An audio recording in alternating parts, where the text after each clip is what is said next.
Hey, I'm Comrade Shane, and welcome to Juche Lessons.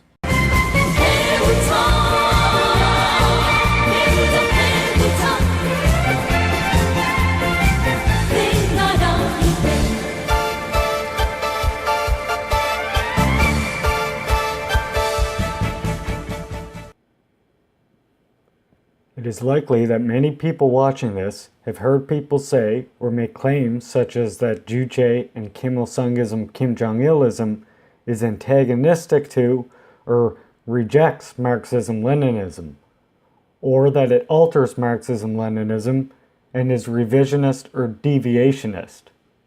In this episode, I would like to address these connected misconceptions and give you, comrades, a better understanding of the originality of Kimilsungism-Kimjongilism, its interrelation to Marxism-Leninism, as well as the limitations of Marxism-Leninism, which Kimilsungism-Kimjongilism allows us to overcome.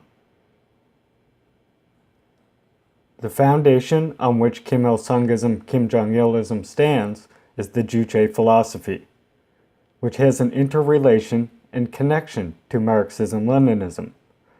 This does not mean that it is a development of Marxism-Leninism and dialectical materialism, however, which Juche uses as a presupposition. This also means that Juche does not alter Marxism-Leninism in any way. Juche is an original revolutionary philosophy which contributes to the advancement of scientific socialism itself, and this is the most important feature of the Juche philosophy. On the other hand, when we say Juche philosophy is an original philosophy, we are also not saying that there are no derivations from Marxism-Leninism either. In order to have a proper understanding of the originality of Juche, it is necessary to briefly discuss the history of philosophical thought. The history of philosophy is a very long one indeed, but the fundamental essence of its development was the contest between two trends of thought, idealism and materialism. In philosophical terms, idealism separates matter from consciousness and claims that consciousness is primary, that all things come from this external consciousness, commonly expressed as a God. Materialism, in opposition to this, says that matter is primary and all things arise from matter. In addition to these concepts, either could take on characteristics of metaphysics or dialectics. Here, metaphysics means that the world consists of unchanging absolutes, while dialectics claims all things are constantly in motion. Obviously, it is impossible to say everything about these trends of philosophy in this video, but what is important to notice here is what the fundamental question these philosophies were trying to answer. That is, which is prior, matter or consciousness, being or thinking? In other words, the question of the origin of the world, what it consists of, and how it develops. This contest of ideas over the origin of the world was finally able to be ended thanks to the emergence of the Marxist world outlook, which scientifically discovered the laws of dialectical materialism and proved the world consists of matters and develops as the result of the movement of material. The reason these previous philosophies had to regard the origins of the world as the fundamental question of philosophy is due to the simple fact that in order for humanity to properly shape their destiny, it is a prerequisite to have a correct understanding of the world. This is the mission of philosophy which Marxism accomplished, and gave the working masses the ideological foundation to overcome the unscientific trends of idealism and vulgar materialism. But this, of course, does not mean the end in the development of the world outlook. As Marx says, the purpose of philosophy is not simply to understand the world, but to change it. And thus, under the conditions in which the origins of the world and its laws of material development have been answered scientifically, people turn to answer new questions, and become greatly interested in explaining themselves and their role within the world. Along with the insights and elucidations of great comrade Kim Il-sung, these are the conditions which gave rise to the emergence of the Juche philosophy. So in other words, whereas Marxism's fundamental question was on the origins of the world and the natural laws of development, and because Marxism answered it scientifically, Juche, and thus Kimilsungism-Kimjongilism, by beginning from the start point of considering Marxism-Leninism correct and true, were able to focus on a new question: humanity's position and role in the dialectical materialist world, the reality we live in. As we can see by examining the history of philosophy, as well as the positions and contributions of Marxism-Leninism and Kimilsungism-Kimjongilism to philosophical thought, the Juche philosophy does not in the slightest deny the world outlook of dialectical materialism, and that in reality, Juche regards dialectical materialism as its premise, and could not have arisen or developed without the starting point of the dialectical materialist world outlook. The Juche view that the world is dominated and transformed by humanity is inconceivable separately from the materialist dialectical understanding of the material objective world. From the starting point of philosophical idealism, for example, which provides the foundation and justification for an omnipotent God that predetermines human destiny, if the world did not change according to a certain natural law, humanity could not learn those laws in order to transform the world consciously and purposefully, making it impossible to draw the conclusion that humanity dominates the world. We can know by these facts that Juche, and thus Kimilsungism-Kimjongilism, are not antithetical or contradictory to Marxism-Leninism, but rather required it as a foundation before it could arise and develop. This is why in the DPRK, Marxist-Leninist works are referred to as the classics. Now you should see that one aspect of the originality of Kimilsungism-Kimjongilism, that Marxism-Leninism and Juche philosophy ask two different fundamental questions of philosophy. But the fundamental question of Juche was made possible by Marxism-Leninism. Juche uses dialectical materialism as its premise and considers its laws to be true, and because society is part of the material world, the laws of dialectical materialism also apply to it. However, there are laws of development which are peculiar to the laws of materialism. Social laws, which, like the material laws, are not governed by the will of any individual. Unlike the material movement, which develop according to a certain law spontaneously, in the social movement there is a subject, a conscious agent, not an individual, but the masses. The level of consciousness of the masses, and which ideology they are armed with, whether reactionary or progressive, determines whose interests they and the society defends. Society guided by reactionary ideology defends the interests of the exploiting ruling classes, while society guided by a progressive idea defends the interests of the progressive classes, the working masses.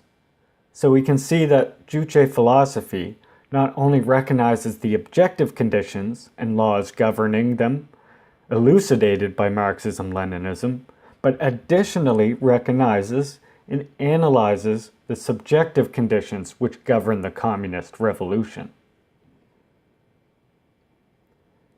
And so we have arrived at the first limitation of Marxism I will mention.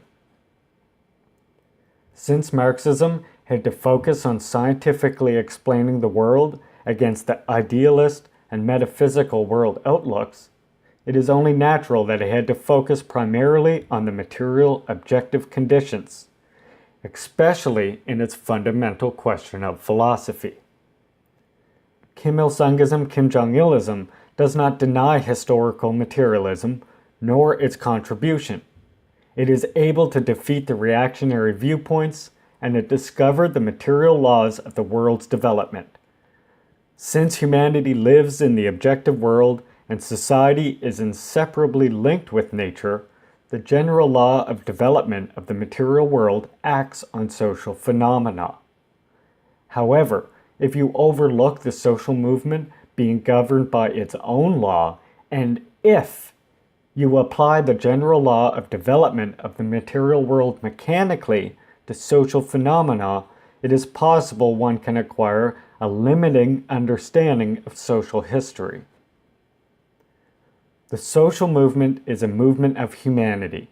Humanity transforms nature to create material wealth and material conditions for life.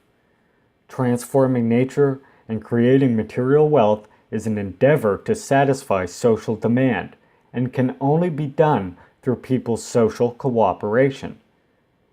People transform society to improve and perfect the relations of social cooperation.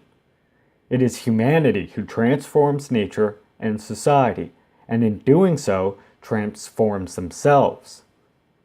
Thus, the social movement has a subject, unlike the movement of nature, a driving force, which is the popular masses. And this is the major limitation of analyzing social history through dialectical materialism alone, that it explained the principles of social movement mainly on the basis of the common character of the motion of nature and social movement. Allow me to quote Comrade Kim Jong-il on this subject to clarify this further. Quote, "Of course, society too changes and develops in accordance with a certain law, not by humanity's own will.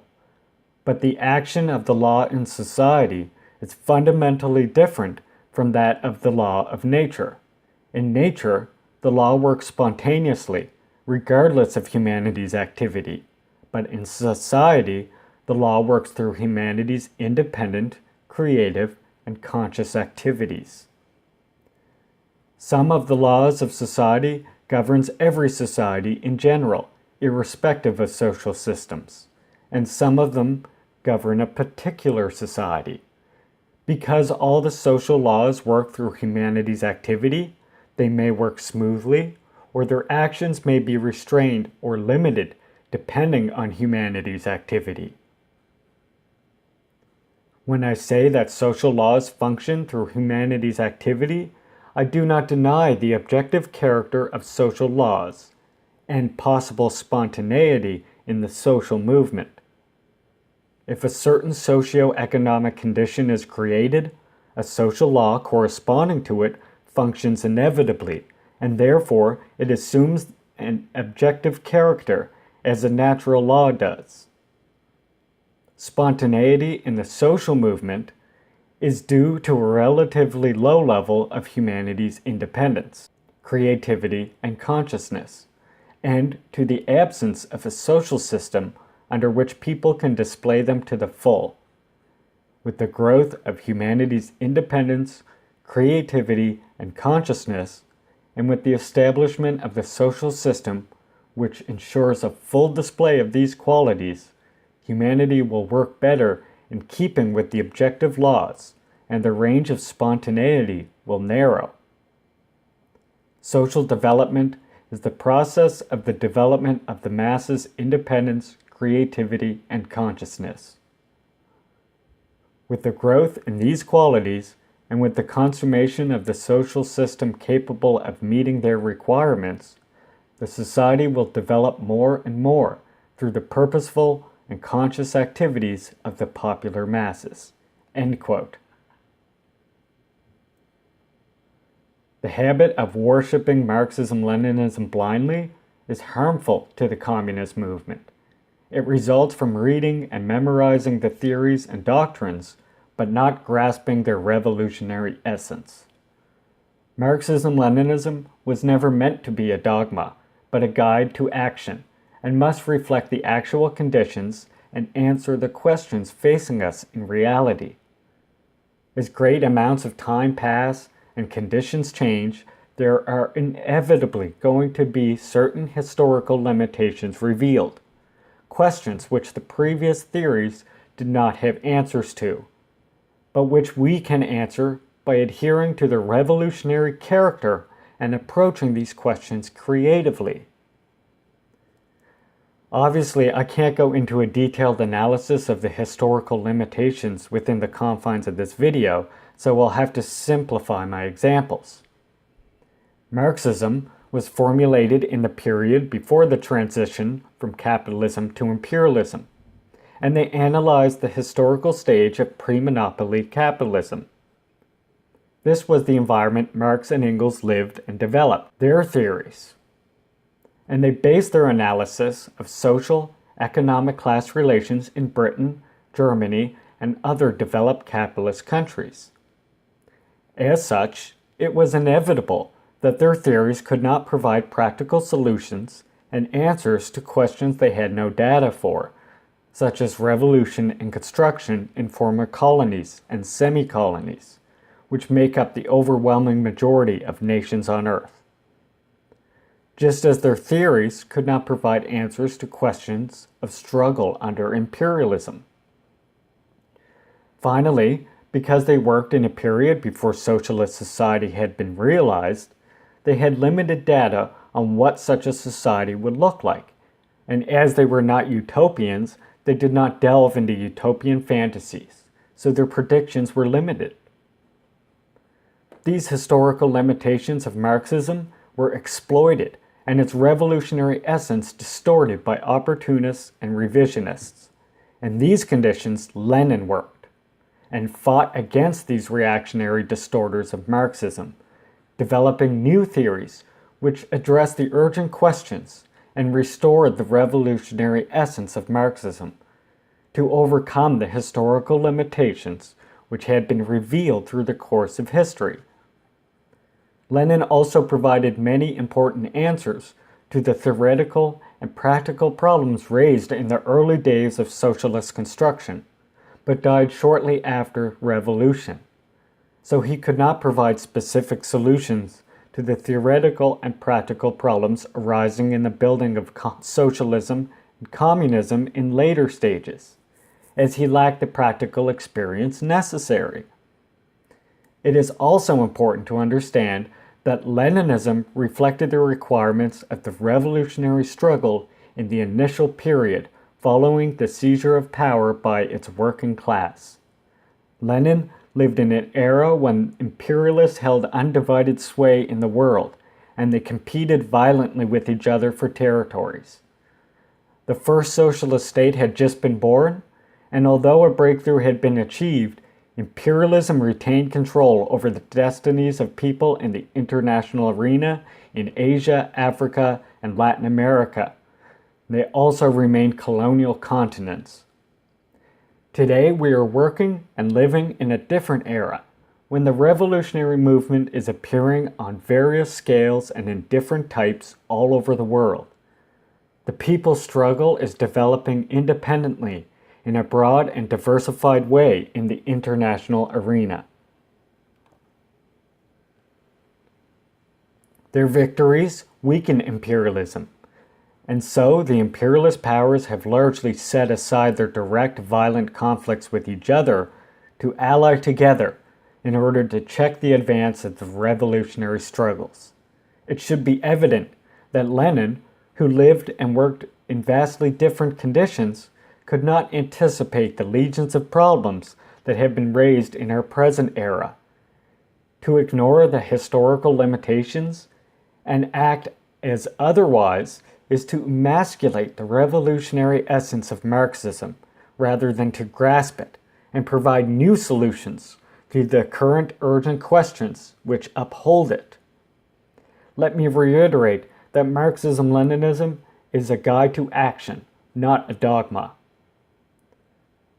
When Kimilsungism-Kimjongilism and Juche talks about limitations of Marxism-Leninism, it is not saying that the theories and doctrines should be discarded. nor is it even saying they are wrong, but rather it is saying that with the development of conditions and historical circumstances, new problems arise, which the existing theories did not have the practical answers to. This is taken advantage of by opportunists and revisionists who distort Marxism's revolutionary essence to justify the reactionary worldview and cause harm and confusion to the communist movement. It was in such conditions of historical limitations of Marxism in which Leninism emerged, not due to Marxism being wrong, but due to historical limitations which needed new solutions to overcome while upholding its revolutionary essence. Likewise, in our present era, Kimilsungism-Kimjongilism emerged in order to give the working masses a weapon with which to defend the revolutionary essence and ideological achievements of Marxism-Leninism from dogmatists, opportunists, and reactionaries, as well as to prevent deviations of idealism and vulgar biological materialist reductionism. So while Kimilsungism-Kimjongilism is based on the original revolutionary philosophy of Juche, it considers Marxism-Leninism a presupposition and premise because it considers it absolutely correct. In practice, Kimilsungism-Kimjongilism emerged to overcome the historical limitations of Marxism and, like Leninism before it, restore the revolutionary essence of scientific socialism for our era, while giving us a new lens through which to understand the theories of Marxism-Leninism for our times and the particular conditions of our countries.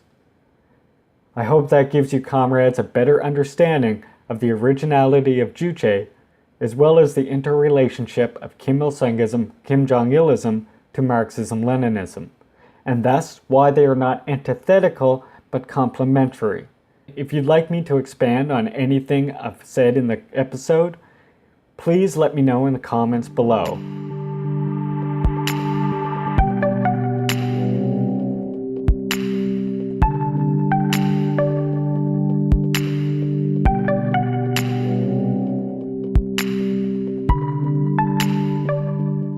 That's all for this episode. Check out our Facebook and Twitter pages for more Juche and DPRK content, which I will leave links to in the description of this video. If you enjoyed what you saw, please remember to like, subscribe, and share, so we can raise the revolutionary consciousness of the masses, and because I run solely on your motivation and encouragement. Red salute, Juche comrades!